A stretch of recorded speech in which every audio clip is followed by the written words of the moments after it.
Good evening and welcome to Daily Politics on Trust TV. I am Shafiu Suleiman. On this platform, we discuss issues around politics, policy, and governance. And today on the platform, we focus on the lingering power outage that has crippled businesses and severely affects the struggling economy of the northern region, which also grapples with rising poverty indices and escalating insecurity. From a reported tripping of some power lines supplying some northern states up to Niger Republic, to what the TCN officials call their inability to fix vandalized power infrastructure due to insecurity. The end result is total blackout in at least 17 out of the 19 northern states, with attendant loss of estimated 1.5 trillion naira to businesses. While small, medium, and big enterprises continue to count their losses, concerns remain on the impact of the persistent power outage on prevailing socio-economic and escalating insecurity in the region, prompting calls on government to do the needful and address the outage. Now, to help us navigate through the issues, we are joined by Bode Fadipe, CEO, Sage Consulting and Communications, a legal practitioner and a communications specialist with focus on power sector analysis, advocacy, and advisory. He is also the former head of corporate communications of the Abuja Electric. He is joining us virtually from Abuja. Now, from Kano, we will also be joined by Engineer Yunusa Ya'u, a former senior lecturer in the Department of Electrical Engineering, Bayero University, Kano. He is also the current CEO of the Center for Information Technology Development, CITAD. Before we get them join the conversation properly, let's set the stage with this report from Kaduna on how this persistent power outage is crippling businesses and affecting livelihoods. We are not fit to talk to government. We no get power. Make we leave everything for God. I no get time. The frustration is written on their face as they rely on electricity to preserve their fish.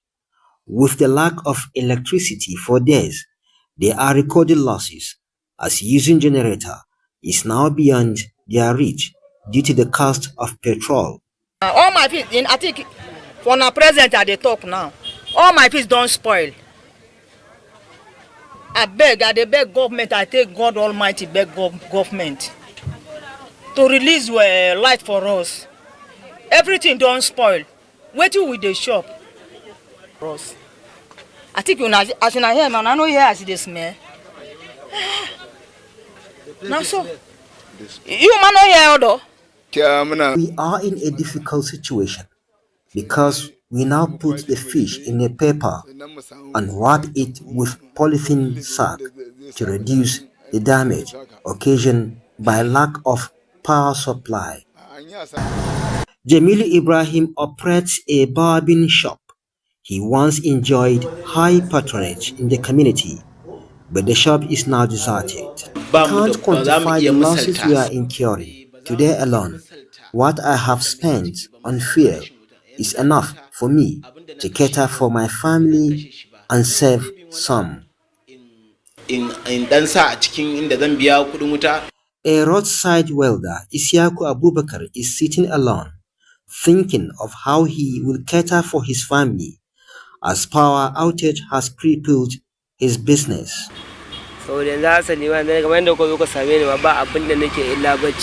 I have been sleeping since morning due to lack of patronage. It is affecting everybody.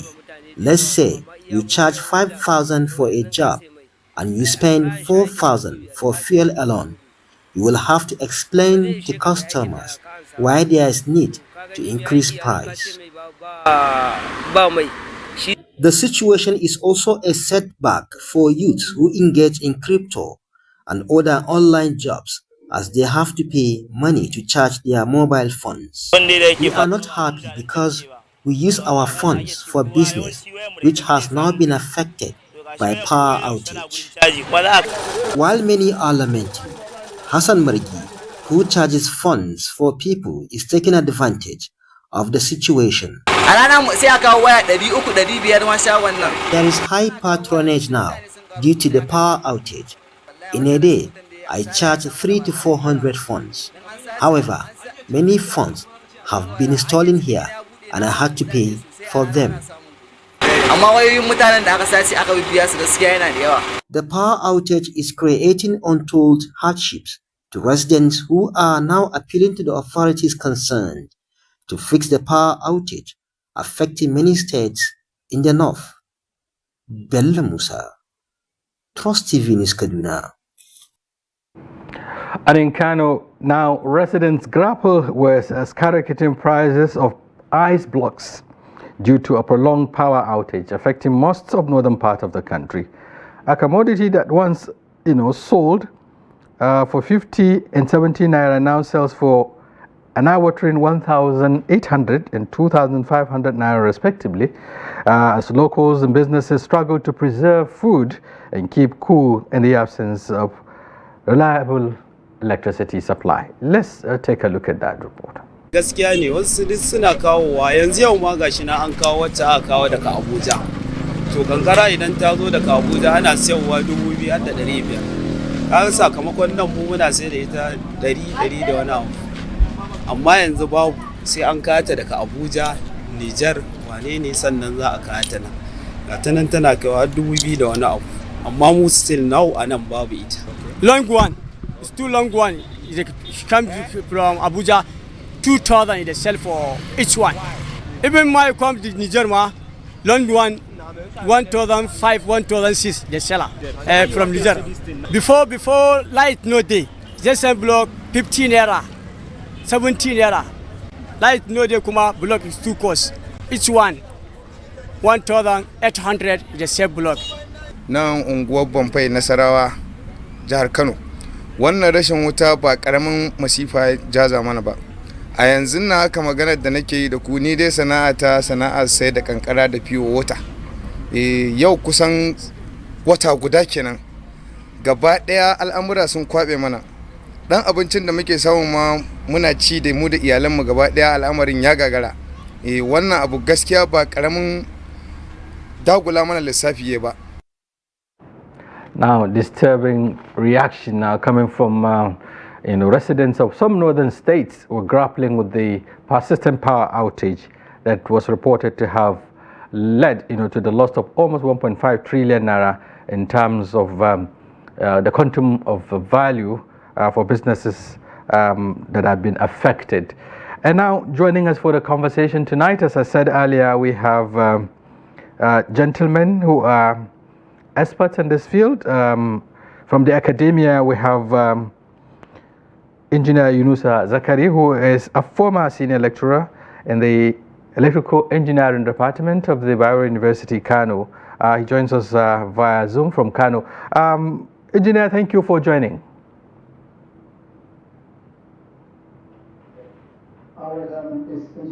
Runa, immediate past chairman, Association of Professional Bodies Kano chapter, standing on behalf of Engineer Yunusa Zakari, who is regularly absent.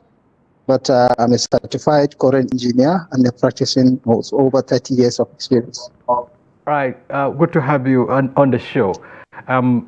This is your field, of course, your terrain, and we expect that we'll do justice to this. Help us contextualize, the situation facing, though it's a general problem, across Nigeria, the frequent grid collapse in the country. In the last 1 year, it was reported that there were around 170 collapses, of the grid, which has led to the loss of power supply across the country. But the current one, the persistent one, now affecting northern states. Give us a context. Why is this happening? It is sad and unfortunate. And we have broken the problems into 3 aspects: a systematic problem, processes, as well as on the personnel and the technical manpower side. Right. On the systematic problem is lack of deployment of the required infrastructure, or rather to say inability by Transmission Company of Nigeria to implement the National Power Supply Master Plan.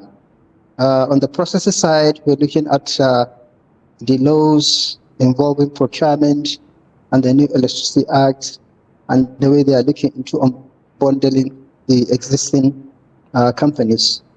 On the personnel side, we're looking at the internal competence of the people involved in carrying out the job and expatriates involved, which we don't have much problem with the manpower side. But the problem most is associated with what inability of the TCN company to implement the national master power supply to ensure we have a robust transmission line that can endure and maintain availability of power supply to every part of the country. So if I understand, it's a whole lot of problems, ranging from infrastructure to investment, in the critical inputs, if you like, or critical That's right. components, that are required, and also manpower issues. Over the years, the Nigerian government has been spending huge amount of money, to address this lingering power issues. At some point, you're talking about $18 billion and so on. A number of investments have been made. The previous administration of President Muhammadu Buhari came up with what you call, the incremental power arrangement, where we saw, Nigerians rather saw the rise in terms of power generation, up to about around 6,000 megawatts or so of electricity, even though distribution was a challenge. What happened? Was there a disconnect between the successive administrations, or is it that there has been investment, but there was negligence on the part of the authorities now to get this infrastructure in place? Well, if you use the word negligence, you may go extreme to use that word, since we are not in the system to have facts to justify that. But what we have said and what we have and what we are looking into is that the power sector is a very large and very robust. And when you upgrade the generation, you also need to upgrade the transmission. And when you upgrade the transmission, you also look at your distribution network. Is it ready and capable to handle what you are transmitting? So insofar as you build power stations, but you have not created or provided the corridor to evacuate the power, so it's as good as you do not do anything, because that power will be idle, because there is no way you can store electricity. Once you generate, you must consume, or you must have a way to transmit it to consume. Otherwise, it's a futile effort. So there is a lack of data from our observations and from what we have and what we are seeing now. Is there is a lack of data to articulate right from the actual demand down to what the transmission capacity is required to evacuate a portion of the power generated. And that's why we found ourselves into. And particularly when you look at the openness, have a look at the large size of land mass and the population density and the various small-scale businesses involved. The old architecture deployed since 1969 is still the architecture today, which is the radial transmission line coming to the internal, one from Shiroro to Kaduna, and the other one from Enugu through Makadi to Jos. These are the radial transmission line, and if you have any failure behind after the generation, the whole area ahead will be completely cut off, and that's where we are now. Had it been the master plan that we mentioned was implemented in such a way that you provide a ring topology network, the northern part of the country will not be like that. And our prayers is the President, His Excellency, Commander-in-Chief of Armed Forces will look into the situation and consider the great number of Nigerians who voted him into power, and they're appealing for him to step in and use his might to ensure that we have a robust ring topology network that will ensure a sustainable quality and available power without any interference or hindrance or outage in the near future. All right. Okay. Let's bring in Bode Fadipe. To give us his own perspective. You've heard what the engineer has just said concerning why we are where we are today. Let me get your perspective on why this is happening.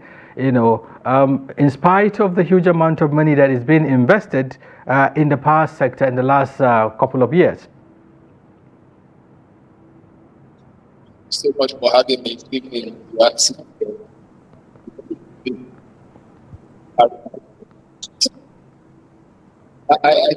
think, now, I don't know if you are hearing me. Can you hear me? Yes, even though the communication is not that effective, but I think we can. Okay. You can go ahead. Yeah. Okay. Now, the point I'm trying to make is that it's quite sad that such a large space in the country will be out of power supply for this number of days, at least 8 days counting. And as at today, the Minister of Power has been quoted to have said it will not be restored until 5 days' time, meaning that the entire North will be out for 2 weeks. Look at the economy, the way it would have been shut down for 2 weeks. Look at the security risk. Look at what would have been lost in terms of business opportunities, in terms of people surviving, especially in an economy of this nature. And we can afford to allow the North to be out of power supply for that length of time. It's quite unfortunate. The line that Engineer Haruna quoted, which is the Shiroro-Kaduna line, taking power to the North, is just one. What about the one that is coming from Enugu-Makurdi job? What has happened to that line? Why is it that we cannot use that line? What about the line that is coming from Kainji, Birnin, Kebbi line? Those lines are still there. What has happened to those lines? Why is it that we cannot use those lines to evacuate power to that environment so that at least they can then be working on whatever problem that has brought down the Shiroro-Kaduna line, which is the main line that's taking electricity to the North? Electricity is the catalyst for the economy, as we all know. And so we cannot afford to allow this kind of disaster to take place in our country, especially at a time like this. Now, in terms of what would have led to it, I don't want to start regurgitating what Engineer Haruna has said. He has bifurcated it properly. He has identified the human element. He has identified the technical element. He has identified the structural element. Perhaps what is left is the political angle to it. Because for every decision, there is a politics to it. There's a political economy to all of these ones. I mean, what is the politics behind all of the problem that the North is being exposed to and the entire country?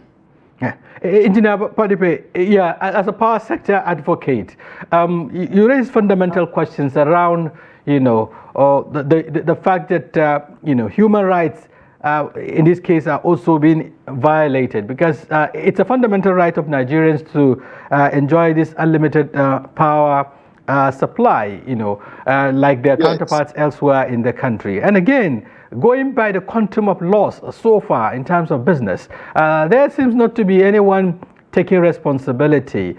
Even the people in government have kept mum, for a while now. We're talking about 2 weeks of power outage. You did mention that there are alternative routes that this power can be evacuated. At some point, they talked about, using the line that supply, I can't remember now precisely, but they said that one too had issues, and that is why they had to abandon it and still working on how to fix all of this. What do you make up with, the impact of this on livelihoods, especially now that, the region is already grappling with challenges along poverty, along, comatose industries and so on? So, I mean, taking it from the last point of lines that are supposed to evacuate electricity not being available, it shows the level of competency. For me, it describes the unfortunate degree of incompetency that we are seeing in the power sector. If an environment, a geographical location as large as the North is not having lines that are readily available for use, so that in the event of a situation like this, they can switch over to another line and possibly a third line It speaks to the efficiency. It speaks to the competency. It speaks to the leadership of the entire structure that is supposed to take care of this these facilities that we are talking about. Is it the TSP? Is it the NISO that we are talking about? It speaks to their competency, whether a technical competency, whether administrative competency, whether supervisory competency, whatever kind of competency that we want to talk about. It speaks to it. Now, in terms of the effect on the economy, one of those that you interviewed, that fish seller, spoke everything. How can we be having a situation where they will now have to wrap fish in a cellophane paper before they put it in the fridge so that they can reduce the damage? Of course, by the time they begin to want to eat that fish, who knows whether that fish not have been contaminated? What about the hospitals? What about homes and offices where they are supposed to have electricity? Now you will have a lot of generators that are running in an economy where a liter of petrol is 1,200. At least in Abuja where we are, a liter of petrol is about 1,200. Not to talk of when you move petrol to the north. Only God knows whether petrol is not at the cost of 1,500 now. Because even petrol stations themselves, they will also be needing electricity. And when there is no electricity, they will use petrol and they will transfer the cost. So it's a situation that will bring about a lot of consequences. Crime will increase. I can't imagine the amount of criminal activities that would have taken place in the last 2 weeks, especially in the northeast, and where we have a lot of insecurity issues. Of course, this would have accentuated it. This would have aided them to do all of the evil that they want to do. And to now imagine that place will still be out for another 5 days. For God's sake, is somebody not seeing what is happening? Is somebody not concerned about lives and properties in that part of the country? Is somebody not concerned?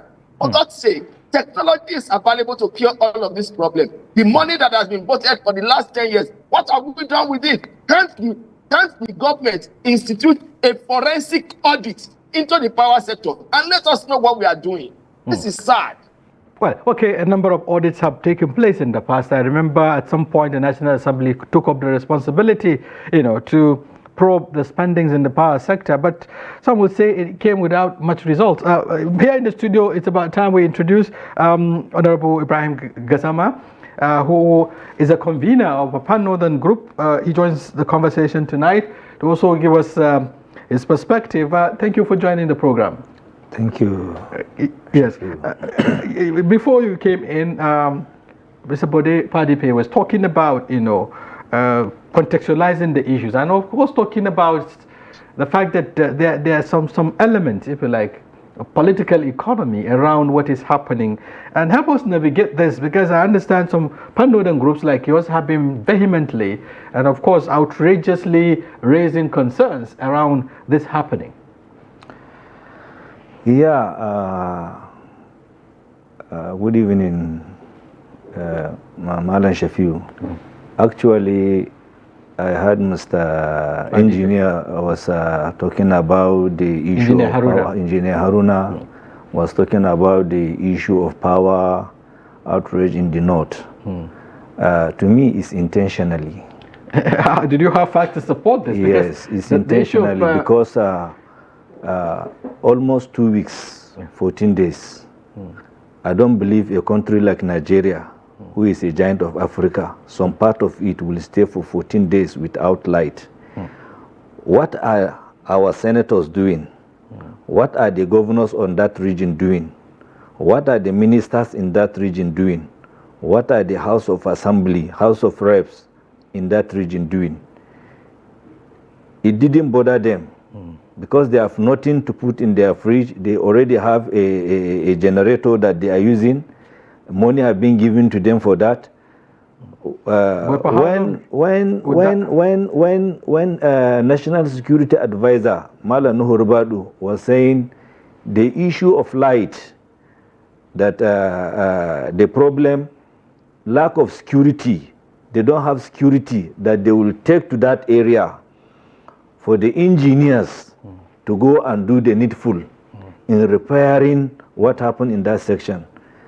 I shed tears for a country like Nigeria with all the security we have, I think if really we are developed, if really we mean democracy, that will not take Nigeria more than even 24 hours to repair or to locate where the specific problem is. Yeah, I think that they were able to locate where the challenge is, but there is concern around security. They said they're working with the National Security Advisor's Office, and they were told that the securities are not helping matter, because we are in a country whereby if a common soldier come out and say the truth, he will be sacked from his job. So these are boys that have been voicing out their voice that most of the insecurity we are having in the north, they have turned it to be business today. It's a business. Well, they don't want it to end. If a private soldier will say that, let them give them order to go and flush all these people from Zampara, from Sambisa and the rest, they will say they didn't give them order from the above. But there were directives even to ministers to relocate to the front line and all of that. The very day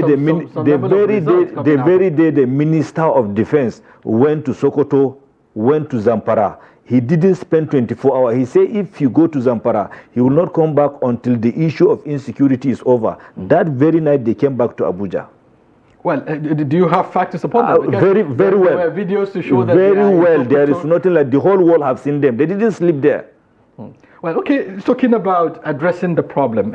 Insecurity is one problem that, looking at the corridor along this, power lines, you will discover that they traverse some of these areas that are volatile areas, like Shiroro, coming through Niger, coming through Bendungwari, and so on and so forth. Those lines that supply the electricity. What role do you think, or how are you looking at the role of state governors? Because addressing security is not just for the federal government, and also there are concerns around,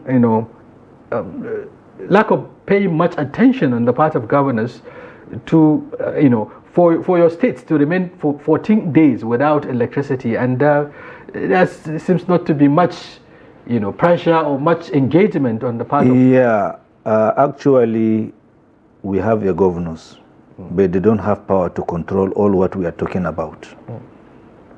A governor don't even have power to even control the police in his state. And we're not talking about control. I know. We're talking about yes, because until they have that power, not that they are not concerned about what is happening. They are concerned, but any issue that retaliates with federal government, state government cannot do anything about it. And most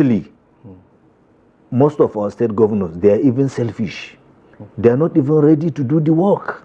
Well, okay, let me bring back Engineer Rabiu. Engineer, the background has been sufficiently laid, and here we are with a problem. Yes. The authorities are telling us that addressing this problem may take up to another week or so. And we've already seen the damage done, in terms of the economy, in terms of the livelihoods of the people. Bode Fadipe was talking about the insecurity that has been exacerbated as a result of this. How do you think we can begin to change, or rather begin to take up the narrative around embracing renewable energy, or perhaps exploring other options rather than just relying on the national grid, for instance? Well, it's a good suggestion or good move if we can embrace the renewable energy, but it's a very long path. Despite we have the enabling laws, the New Electricity Act 2023 has made provision for state government to establish generations and as well encourage them to participate in alternative energy. But we are looking into immediate solution to the current situation. The earlier speaker, Fadipe, has mentioned where are the alternative routes to evacuate the power and make sure that North is restored and connected to national grid. I just want to draw the attention of the audience as Fadipe as well, that the Shiroro-Kaduna line was down for much long time. It was the other alternative routes that were conveying power from the eastern part of the country to northern part of the country, which went down. recently, and that's why we have this total outage. Our prayers and our call, we've seen some element of politics in it, and we've seen the non-channel attitude of our governors. All the governors in the north didn't express, and we didn't hear them. And our prayers, or what we expect from them, is to relocate to Asobila and meet with the president and let him understand the gravity of what we are into for immediate restoration of power. And we believe in the capacity and competence of the Nigerian Army and the security agencies. All we need to do, the authorities and the commander-in-chief should look into this matter and give them a marching order to clear. But the fact that giving an excuse that there is a security challenge means someone has taken the sovereignty of Nigeria. And I don't think Nigeria has reached down to that level. Nigeria is big enough, and we are proud of Nigeria, and we see how Nigerian Army demonstrated their competence and capacity in the neighboring countries, which is not even their terrain, talk less of their own terrain. So we only need the political will to make sure that these things is restored into power. Well, in the long term, the state governments can go into exploring other opportunities to make sure they have enough or additional redundancy to avoid this total blackout. Right. Okay, Engineer. Yes, your last line is actually leading me into the next question, because I was actually trying to look at, even though you said there are challenges along the framework or perhaps the law and so on, but many believe that looking at the nature, the consistent grid collapse in this country, and the fact that, as Mr. Fadipe said earlier, there is expansion in terms of population, and we are talking about a very large space. The northern Nigeria is very wide and big. That is the reason why some felt rather that the governors, the subnational government, should take interest, in investing in this power infrastructure, especially exploring the renewable components. In Katsina, for instance, at some point there was an investment in windmill. In Kaduna, there is a thermal power plant that is yet to take up, and several other options that they can be explored. Do you think this is the right time for the subnational leaders to sit down and see how they can, come up with a holistic solution, if you like, or a long-term solution to this problem? Yeah, it's a wake-up call. But like I've said earlier, when you are talking of extractive option to energy production, like the solar panel like the solar energy or the renewable, we are looking at taking, for example, my state, Kano. Kano will now require like 600 to 1,000 megawatts for self-sufficient and availability of power continuously. How much do you need in terms of investment and in terms of space for you to generate that amount of power that solar panel to drive industries for you? It takes a lot of content effort. But what we are looking more and suggesting to the government is the other options that are much readily available to generate power are the gas, taking advantage of the Abuja, Kaduna, Kano gas power projects. Yes, we want government in collaboration with the federal government and other private sector to come in and deploy gas turbines along the path and ensure that project is completed. That is a much faster option than even looking at the renewable energy. And as well, the developed countries that we look into as an example, China, America, and Europe, they are using coal mostly as means of power generation. And Nigeria is rich in coal. Why can't we explore all those options? The idea of carbon credit or carbon is, I think there's a conspiracy theory behind it in discouraging us from using the abundant natural resources that we can use to generate energy for our consumption and for our industries. Our villagers must develop the competence and understanding to come out of that shell of being threatened by the Western world in not taking advantage of available natural resources to provide energy for our people. Right. Mr. Bode Fadipe, talking about finding solution, a lasting solution to this problem. You mentioned earlier the need, the short-term solution. Now, evacuating, getting an alternative means of evacuating the power down to the north to be able to take it, out of the darkness. But going forward, what are your suggestions in terms of what needs to be done, especially by the state governments?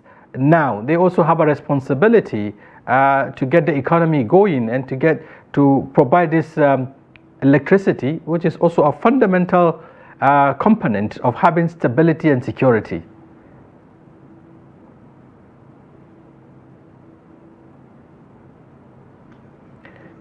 I think you need to unmute your, yes, you need to unmute your device so that we can hear you. Okay. I'm sorry about that. Can you hear me now? Yes. Engineer Haruna has alluded to some of the things that needs to be done. Particularly, oh, sorry, I just lost power supply. Maybe you can hear me. What a coincidence, now, we were talking about people like you living in Abuja also facing similar challenges. Well, no, that is the tragedy of the situation that we face in the country today. So the point I'm trying to make is that apart from what the Electricity Act has donated to the state governments in terms of their opportunity to invest in generation, transmission, and distribution, I think the North can take advantage of the several dams that are available currently to also help it to show up whatever they can do in terms of generation, so that those little dams that are scattered all over northern Nigeria can become useful for the purpose of power generation apart from agricultural activities that are there. Even though engineer is also looking at the quantum of investment, what need to be, investing in the power sector is capital intensive. But then partnerships, governments do partner with foreign investors and so on. How can they leverage on that, to be able to provide this power supply? Yeah, well, that is in the area of funding, and there are so many funding institutions all over the world that are ready to provide the necessary funds. But at what cost? At what cost? How many states? Look at what Chief Adeleke, Davido's father, is investing, about $2 billion. How many state governments have the capacity to do that? Chief Adeleke is bringing in a power station that will contribute 15% of generation into the grid. 1,250 megawatts. How many state governments have $2 billion? So I agree with you that partnership is okay. No state government can do it alone. Even Nigeria as an entity is also partnering with other international organizations and countries like Germany. So a state government cannot do it. So partnership is one of them. I agree with you completely. Okay. Yeah, coming back to the studio, Honorable Gassama, he raised another issue here, which is very germane. Looking at the investor, in the Southwest, who said he has invested about $2 billion or so in the power sector. This is a single entity. Yeah. But we have here down the north a number of business people like the Dangotes, like the Isiaka Rabius and all of that. Why are they not venturing into this critical sector, of providing energy, which is also essential for driving the economy of the region that is already in shambles? I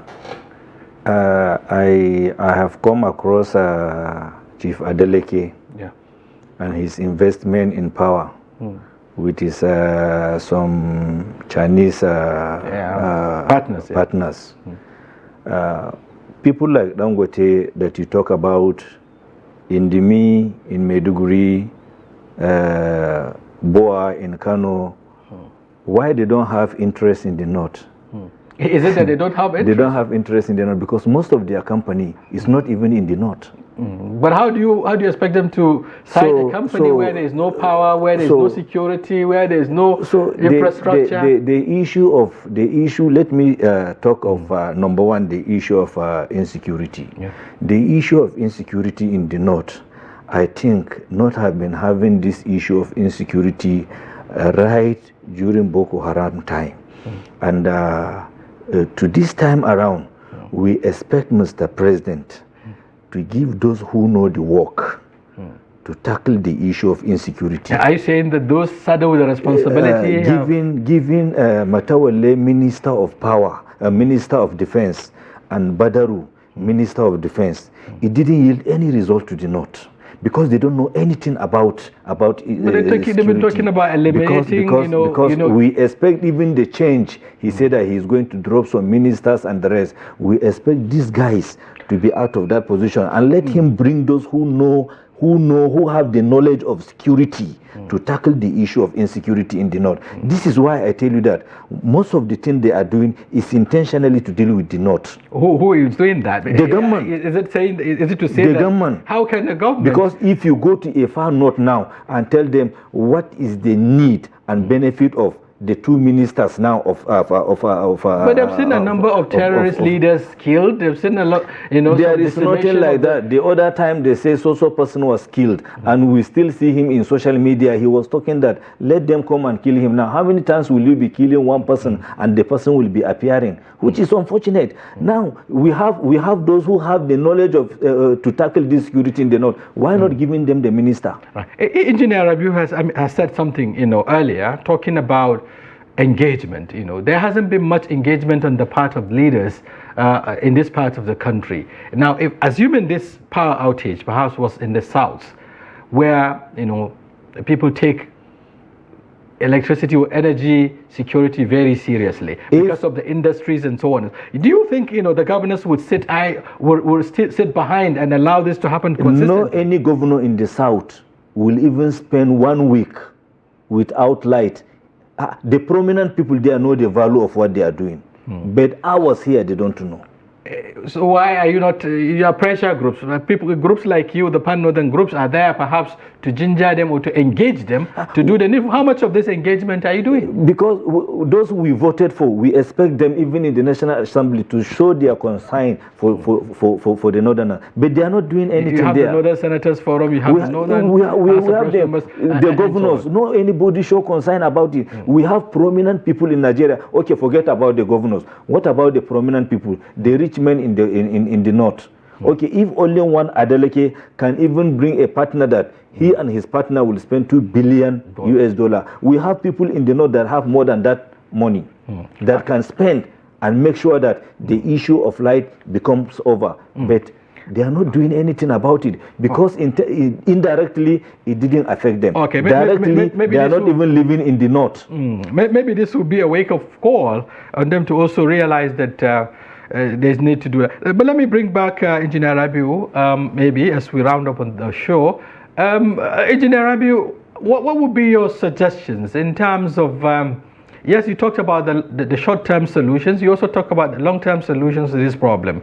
To the federal government, which has been on the front burner, talking about addressing power shortages, even with the increase, in tariff and all of that, was said to have been done to generate more funds to be able to fix the power sector. What would you say to the federal government in terms of what needs to be done urgently to restore power to the northern part of the country and the country in general? The president should give all involved in the power sector a marching order, as well as the security personnel. And this thing will be a history. A marching order without follow-up? Because several marching orders have been given and nothing has been done. I said a marching order, he's the commander-in-chief. So the excuse from the side of national security as well that there is a security challenge, we believe in the competence and capacity of Nigerian army. And they can deal and crush with any challenge. Even if it requires, on the side for instance, a special intervention. On the side of TCN, there should also be much, as well as the need to even review and look into those responsible in not making sure, or rather to see those who underscored the implementation of National Power Supply Master Plan, because all the architecture is well captured to ensure every part of the country remain on the national grid connected with 24/7 continuous supply. but that thing was not implemented. Okay, so there's need Why to... was it not implemented? Yeah, so there's need to We ask... wouldn't have been in the situation we are today had it been that thing was implemented. Okay, there's need... what you're saying is that there's need for the president to hold those responsible for, implementing the master plan so that this issue can be addressed once and for all. Okay, let me bring in... Of course. Because if we look at this issue as a northern problem, no, it's not a northern problem, because the GPE of the country is affected. Right. Okay. If you are producing in the south, we are not consuming in the north because of lack of power supply. So the economy is affected all over. And it's the duty of the president to ensure that, yes, the economy is up and running, and every Nigeria is secure, and is free to go about and run his business. Right. Okay. If people don't have, if the economy is down, who are you going to govern? Right. Okay, Mr. Bode Fadipe, let me get your line your last line as we wrap up the show. You've heard what engineer has said. There is need to be consistent with the implementation of the power sector master plan, which is there, but has not been implemented to the letter. And what would you add to what needs to be done urgently to restore this light, and of course to prevent further occurrence, because this grid collapse is becoming almost a daily occurrence now? I am strongly of the view, that Mr. President needs to take extra interest in the power sector. Right. If Mr. President has been going around the country to bring the investors, and then he must also back at home look more closely at a major catalyst that will unlock the investment opportunities of this country. It is on record that quite a number of companies have left this country, or they have reorganized their business plan because of the paucity of electricity supply. It's affecting capital, it's affecting investment, is affecting the end users, is affecting everything for the country. And right now, they are putting like my other brother said, the other gentleman in the studio, they were thought that by now the current Minister of Power would have either been reassigned to another ministry or given another assignment, because power is too strategic for a situation that looks like nobody cares.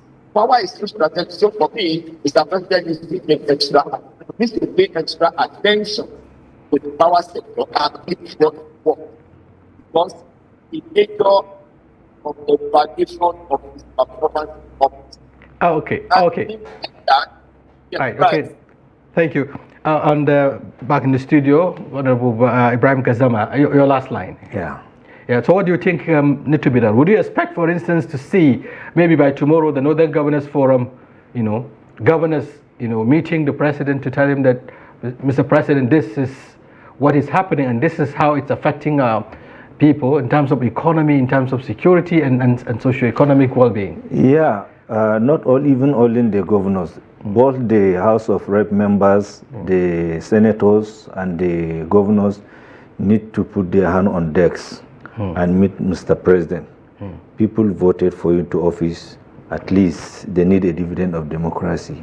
One part of the country will not be enjoying the light while others are suffering. Even the engineer said even the production, if the production end is working, in the 14 days of this outrage of power in the north, Nigeria have lost more than 600 billion naira. There was a survey that talked about 1.5 trillion naira. So, okay, I just limited this one to my own understanding.